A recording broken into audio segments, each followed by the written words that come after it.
بابا تبوا هیچ نییە کچی خۆم هیچ نییە داخرێ باسی بکەم باشە کچەکە مەترسی وەرە هیچ نییە هیچ نییە عەباس ئەو لە چێی واز لەو مستەوڕە وانە بینە ئێستا بڕۆ ماڵێ ئێستا دێم مۆزوعەکی گرنگ هەیە دەبی یەک لای بکەمەوە دەگەت و دەگە دڵخوازی باشە چاوەڕێم کەەوە هاتم دڵخواز کارە چییە؟ دڵخواز وەرە ئەو کارەکارە نەچێت دانیشە هەتا ژیانت مایە دڵخوازت نادەبەوە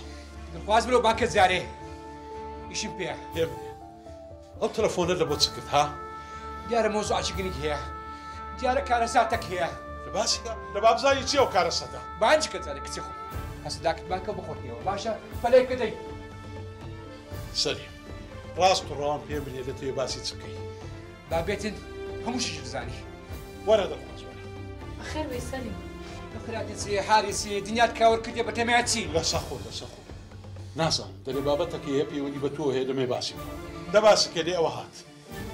حەزێ بزانین چییە؟ دە باسی کە عاشقەکەت خیانەت لێ کردم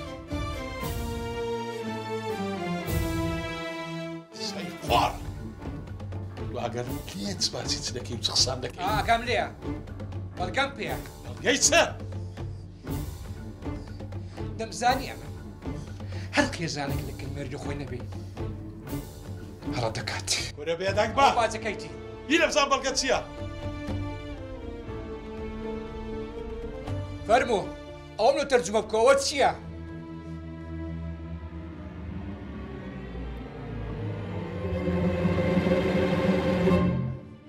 ئەو درۆیە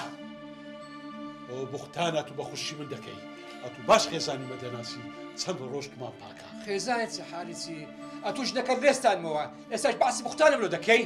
لەسەخۆ دڵخواز ئەو باسی شتەشی دەکە ناستاکە ئەتو چ دەنێ کاکە من خیانەتم نەکردووە دڵخواز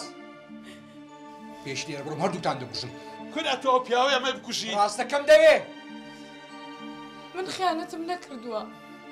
بەڵکو کەسێکی ترە ئەوە دڵخواز بریاکە چی نەکرد ئەتوو پێم برێ ئەوە چییە؟ دڵخواز پێ برێت و درۆی دەکەی ئەوە ڕاست نییە زوو دڵخواز بڵێ سەلیمە تو درۆی دەکەی ئەوە ڕاست نییە ڕاستە ڕاستە؟ بەڵام من خیانەتم نەکردووە ئەو بابەتە چییە؟ نازانم چۆن پێتان بڵێم لەسەخۆ لۆمان باسکە زانین ئەو کێشەیەی ئەو نامەیەش بابەتە چیە هاتی بۆ دێ قسەی بکە تەحەمولم نەما ئەو کەسێک کە خیانەتی کردو من نیم کاکە بەڵکو کەسێکی نزیکی تۆیە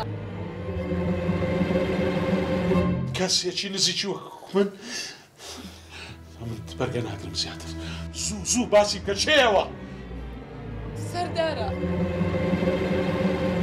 سەردار کووە توی دەناسی کاکە کاتێکە تۆ منەهێنایەوە بۆ ئێرە سەردار لە ڕێگەی فەیسبووکەوە نامی بۆ من ناش پێیوتم کە واز لە سەلیم بێنە هەموو قەرزەکانی بۆ ئێمەوە بەس بەو مەرجەی تەلاق لە وەرگرە و شوو بە من بکە ئەتکەم بە بەختە وەرترین ئافرەتی ئەم دنیاە ئاڵتون و سەرۆت و سامان لە بەردەم تادائەنم